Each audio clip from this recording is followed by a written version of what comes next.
तो फिल्म की शुरुआत नैन्सी से होती है जो हॉलैंड में अपनी फैमिली के साथ एक परफेक्ट लाइफ गुजार रही थी, पर बस तब तक जब तक उसे अपने हस्बैंड पर शक नहीं हो जाता कि वो उससे कुछ छुपा रहा है। उसे लॉन्ड्री करते हुए अपने हस्बैंड की पॉकेट से एक चिट मिलती है जिस पर लड़की का नाम लिखा था, और वो जब अपने हस्बैंड के ऑफिस जाती है किसी काम से तो वहाँ पर हॉलैंड शहर का मॉडल भी दिखती है जिस पर कुछ ही घर बने थे और उनसे जुड़ी ही स्ट्रीट्स बनी थी। नैन्सी ने सोचा इस मॉडल की आखिर फ्रेड को क्या जरूरत है, वो तो एक आंखों का डॉक्टर है। उसे अब कंफर्म हो गया कि कुछ तो ऐसा है जो फ्रेड उससे छुपा रहा है। नैन्सी खुद एक टीचर थी और वो अपने कलीग डेव से अपने हस्बैंड के बारे में बात करती है और बताती है कि मुझे उस पर शक है, मैं जानना चाहती हूँ कि वो मुझसे छुपा के रहा है और इस सब में मुझे तुम्हारी मदद की जरूरत है। डेव फिलहाल के लिए तो मना कर देता है, ये कहते हुए कि ये उनका पर्सनल मैटर है और वो इसमें इन्वॉल्व नहीं होना चाहता। नैन्सी घर आ जाती है और खाना पकाते हुए भी आज वो इतने गुस्से में थी कि उससे सारा खाना खराब हो गया और कहीं ना कहीं फ्रेड ने भी उसकी इस नाराजगी को नोटिस कर लिया और खाने के टेबल पर वो उससे बोला, नैन्सी अगर मुझसे कोई गलती हो गई है तो मुझे माफ कर दो, हम दोबारा से रिस्टार्ट कर सकते हैं। नैन्सी ने तो उसे शक भी नहीं होने दिया था कि उसे फ्रेड पर शक है, तो फ्रेड इससे बात क्यों कर रहा था। उसका दिमाग घूम गया।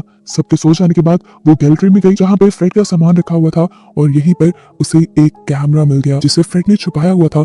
और ज्यादा परेशान हो गई कि कैमरे की फ्रेड को क्या जरूरत थी और अगर कैमरा उसके पास था भी तो उसे इसने छुपाया क्यों था। अभी वो ये सब चेक ही कर रही थी कि एकदम से उसे अपने घर के बाहर से कुछ आवाजें सुनाई दी। डरकर उसने एक हथौड़ा उठाया और बाहर जब चेक करने गई तो उसने देखा कि उसकी डस्टबिन में एक रकून था जो उसे दिखते ही वहां से भाग गया। पीछे मुड़कर देखती है तो उसके घर की एक लाइट चली हुई थी जहाँ एक कमरे में वो फ्रेड के साथ एक लड़की का साया देखती है। इतने में ही उसे नजर आता है कि उसका बेटा भी घर से बाहर आ गया था जो फेस्टिवल वाले कपड़े पहनकर जंगल की तरफ भाग जाता है। वो अपने बेटे का पीछा करती है और पीछा करते करते वो एक रोड पे पहुंच जाती है जहाँ पर बहुत सारी लाशें उसके कदमों के नीचे आ जाती हैं। अगले ही सेकंड वो सारी लाशें गायब हो जाती हैं और नैन्सी पानी में डूबने लग जाती है और एकदम से उसकी आंख खुल जाती है। अभी जो सब उसने देखा था, खाना पकाने से लेकर डूबने तक की कहानी, वो सब असल में नैन्सी का ख्वाब था और ऐसे ख्वाब उसे इसलिए आ रहे थे क्योंकि दिन भर वो फ्रेड के बारे में ही सोचती रही थी। खैर अगले दिन दिखाया जाता है कि नैन्सी दोबारा डेव से मिलती है एक रेस्टोरेंट में और उसे बताती है कि अब तो मेरा शक और भी ज्यादा पक्का होता जा रहा है कि फ्रेड का किसी और के साथ अफेयर है। प्लीज तुम मेरी मदद करो,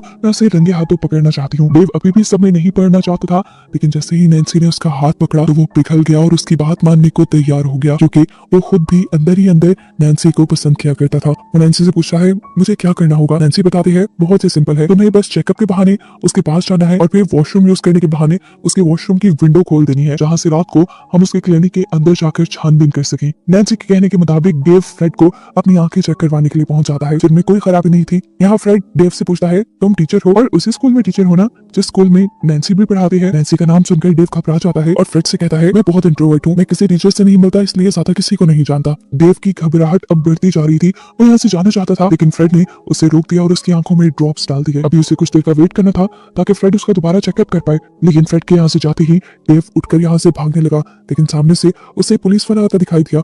इसे देखकर वो ऐसे डर गया जैसे उसने किसी का मर्डर किया हो। वो भागकर वॉशरूम में चला गया और फिर नैन्सी के कहे के मुताबिक उसने वॉशरूम की विंडो खोलकर वहां पे एक पेपर फंसा दिया ताकि विंडो रात में लॉक ना हो। अपना काम पूरा करने के बाद वो फौरन यहाँ से भागने लगा। हालांकि फ्रेड के असिस्टेंट ने उससे कहा भी कि उसका चेकअप अभी कंप्लीट नहीं हुआ है। उसकी आंखों में कुछ ड्रॉप्स डले हुए थे जिसकी वजह से उसे बहुत कम दिख रहा था। उसका एक्सीडेंट भी होते होते बचा लेकिन फिर वो नैन्सी की कार तक पहुंच गया। डेव काफी घबराया हुआ था। उसने नैन्सी से ये भी कह दिया कि अब मैं आगे तुम्हारा साथ नहीं दूंगा। नैन्सी तो अभी भी उसकी बहुत शुक्रगुजार थी कि उसने अपनी जान जोखिम में डाल के उसकी इतनी मदद की थी। यहाँ पे ये दोनों इमोशनल हो जाते हैं और एक दूसरे के करीब भी आ जाते हैं और यहाँ पे रिवील होता है कि अब सिर्फ डेव ही नहीं बल्कि नैन्सी भी डेव को पसंद करने लगी थी।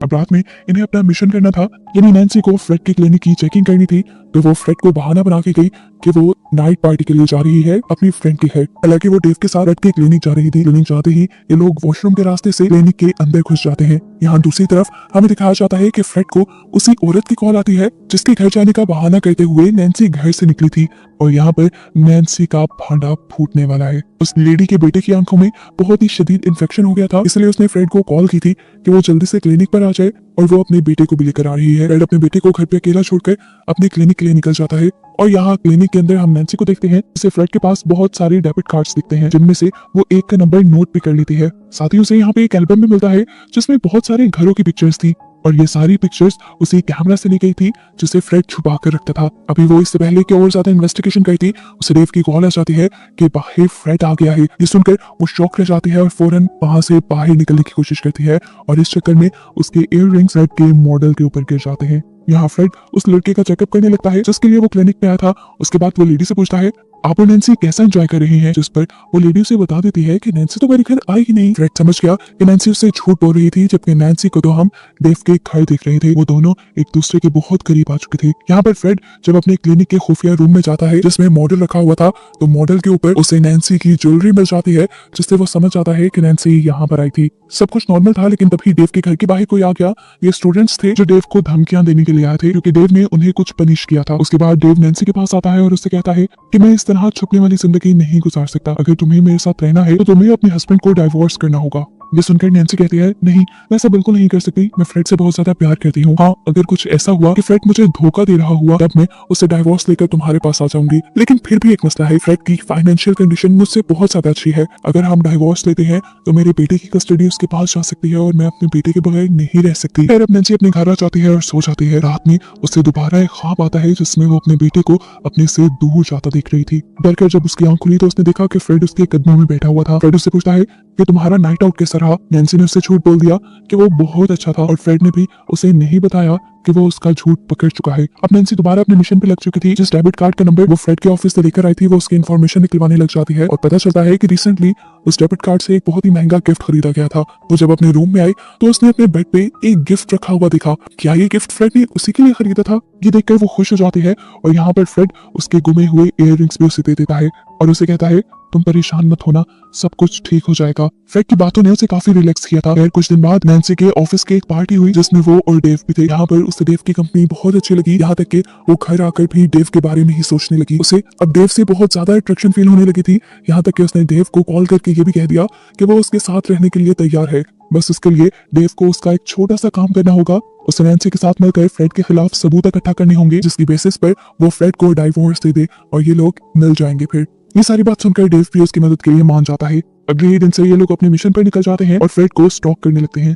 यहाँ पर इन्हें पता चला कि फ्रेड ने आज एक होटल रूम बुक किया था। ये लोग प्लान बनाते हैं कि नीचे डेव फ्रेड को डिस्ट्रैक्ट करेगा और ऊपर जाकर नैन्सी उसके रूम की तलाशी लेकर आएगी। अब नैन्सी रूम की जब तलाशी लेती है तो उसे अजीबोगरीब सामान मिलता है, जैसे हैंडकफ्स और ऐसा सामान जिसका कोई तुक ही ना बनता हो। वो सोचने लगी कि इस सब का फ्रेड क्या करेगा। अब यहाँ डेव भी फ्रेड को अपने साथ रोकने में कामयाब नहीं हो पाया था, इसलिए वो फौरन नैन्सी को कॉल कर देता है और नैन्सी भी कमरे से बाहर निकल आती है। वहाँ इन्हें जो चीजें मिली थी, डेव के मुताबिक ये सारी चीजें फ्रेड के अफेयर को ही जाहिर कर रही थी। डेव उससे कहता है, बस अब हम एक ही स्टेप दूर है, हमें बस उसकी एक पिक्चर लेनी है उसकी गर्लफ्रेंड के साथ। बस हमें एक पिक्चर मिल जाए, एक प्रूफ मिल जाए, जिसके बाद तुम उससे डिवोर्स ले लेना और हम मिल जाएंगे। नैन्सी ने भी उसकी बात से एग्री किया और वो अब अपने घर वापस आ गई। नैन्सी अब दोबारा से फ्रेड के बनाए हॉलैंड के मॉडल को देखती है जिसमें कुछ ही घर थे। उसको एक फाइल भी मिली जिसमें इन सारे घरों के ब्लूप्रिंट्स भी थे। ये चीज तो उसे बहुत ही ज्यादा अजीब लगी। उसने फौरन उन घरों के बारे में सर्च करना शुरू किया और उसे पता चला इन सारे घरों में कभी ना कभी कोई ना कोई डेड बॉडी मिली थी। ये सारी डेड बॉडीज औरतों की थी जिनका मर्डर किया गया था और इन सबके किलर को आज तक कोई भी नहीं ढूंढ पाया। साफ साफ बात थी, खेल समझ आ रहा था कि फ्रेड एक सीरियल किलर था। यहाँ नैन्सी जब अपने काम में लगी हुई थी तो डेव अपने काम में लगा हुआ था। वो फ्रेड की गाड़ी का पीछा करते करते जंगल के पास करीब एक घर में पहुंचता है जहाँ फ्रेड से मिलने के लिए एक लड़की आती है। ये बेस्ट टाइम था। डेव ने जल्दी से अपना कैमरा निकाला और जब फ्रेड उस लड़की से मिल रहा था तो उसकी बहुत सारी पिक्चर्स बनाने लगा। अब और ज्यादा सबूत इकट्ठे करने के चक्कर में डेव घर के अंदर पहुंच जाता है, जहाँ वो कमरे के अंदर जाकर देखता है कि फ्रेड उस लड़की के करीब नहीं आ रहा था, बल्कि फ्रेड ने तो उस लड़की को बांध दिया था और वो छुरी से उसका गला भी काट चुका था। लड़की का बहुत तेजी से खून बह रहा था और वो बस मरने ही वाली थी। यानी डेव भी समझ गया कि फ्रेड एक किलर है। डेव ये सब देखकर शॉक था, वो हिल भी नहीं पाया और ऐसे में फ्रेड की नजर उसके ऊपर पड़ गई। अब तो फ्रेड उसका भी किस्सा तमाम कर देता। फ्रेड उसे चाकू लेकर मारने के लिए जाता है, लेकिन अपने आप को बचाने के चक्कर में डेव खिड़की से बाहर गिर जाता है। फ्रेड उसे मारने के लिए बाहर आता है और वो डेव से कहता है, मैं जानता हूँ तुम नैन्सी को बहुत अच्छे तरीके से जानते हो और नैन्सी के साथ मिलकर मेरा पीछा भी कर रहे हो। ये बातें सुनकर डेव और भी ज्यादा डर गया। वो जानता था कि फ्रेड उसे बिल्कुल भी नहीं छोड़ेगा। वो भागते हुए लेक के किनारे आ गया। वहाँ एक बोट थी जिसे वो खोलने लगा ताकि इसके जरिए वो भाग जाए, लेकिन पीछे से दोबारा फ्रेड ने उसे पकड़ लिया। वो उसका गला दबाकर उसे मारने वाला था कि डेव ने उसके हाथ में पकड़ा हुआ चाकू ही उससे छीनकर उसी के पेट में स्टैब कर दिया, जिसकी वजह से फ्रेड पानी में गिर गया और फाइनली डेव बच गया। डेव को लगा था कि अब उसने फ्रेड को खत्म कर दिया और यहाँ पे कहानी खत्म हो गई, लेकिन ऐसा नहीं था। सुबह होते ही वो वापस टाउन में जाता है और अपने उन कपड़ों को चला देता है जिसमें उसने फ्रेड का मर्डर किया था। वो देखता है कि रात में उसे बहुत सारी नैन्सी की कॉल्स आई हुई थी।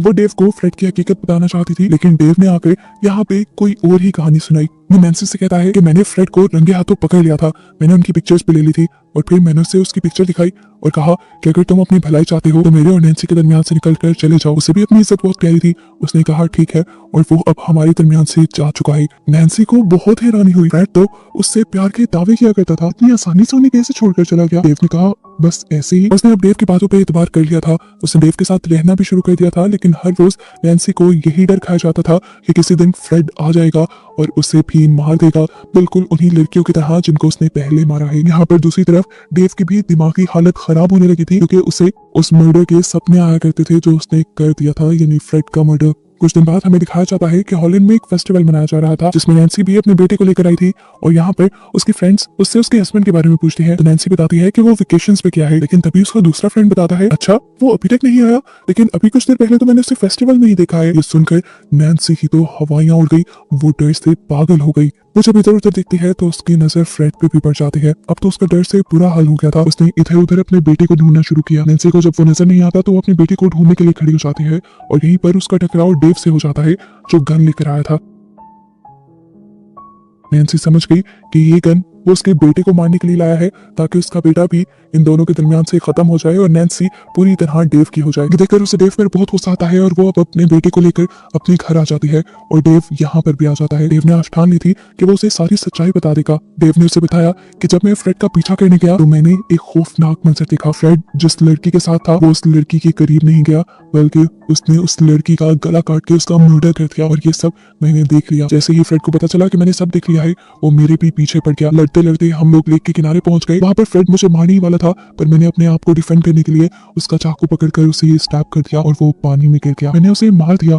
नैन्सी इन सारी बातों को सुनकर हैरान हो जाती है और उसे ये शॉकिंग न्यूज देती है कि अभी भी वो मरा नहीं है, वो वापस आ चुका है। नैन्सी का बेटा जो अंदर बैठा था वो ये सारी बातें सुन चुका था, वो अपने डैड की हकीकत भी जान चुका था कि वो एक सीरियल किलर है। यहाँ डेव को इस बात पे यकीन नहीं आया था कि फ्रेड अभी भी जिंदा है। उसे लगता है कि नैन्सी उसे बचाने के लिए ये सब बातें कह रही है, लेकिन डेव अब इन सारी चीजों से थक चुका था। उसने फैसला कर लिया था कि वो पुलिस को अपने आप को सरेंडर कर देगा। वो पुलिस को कॉल मिलाने ही वाला था कि नैन्सी ने उसके हाथ से फोन छीन लिया और उससे धक्का दे दिया, जिसकी वजह से डेव के सर पे चोट लग गई। वो अब डेव से उसकी गन छीन कर बाहर भागती है और उससे कहती है तुम डरना मत, मैं सिर्फ हेल्प लेने के लिए जा रही हूँ।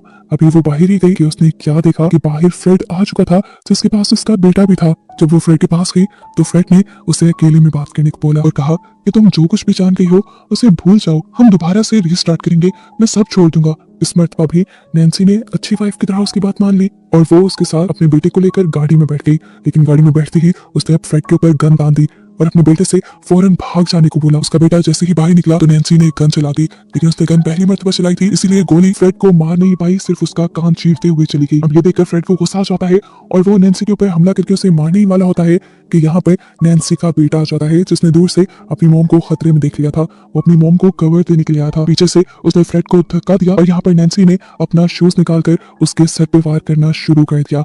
उसके सर पे उसने अपने जूते इतनी मरतबा मारे कि आखिर फ्रेड की जान चली गई और वो मर गया। उसको मारने के बाद नैन्सी अपने बेटे को गले लगाती है और सुकून का सांस लेती है। मूवी के पोस्ट क्रेडिट सीन में हमें बताया जाता है कि नैन्सी और डेव ने शादी कर ली थी, जिसके बाद से ये तीनों एक हैप्पी फैमिली की तरह रहने लगे थे। और बस यही बताते हुए ये कहानी यहाँ खत्म हो जाती है।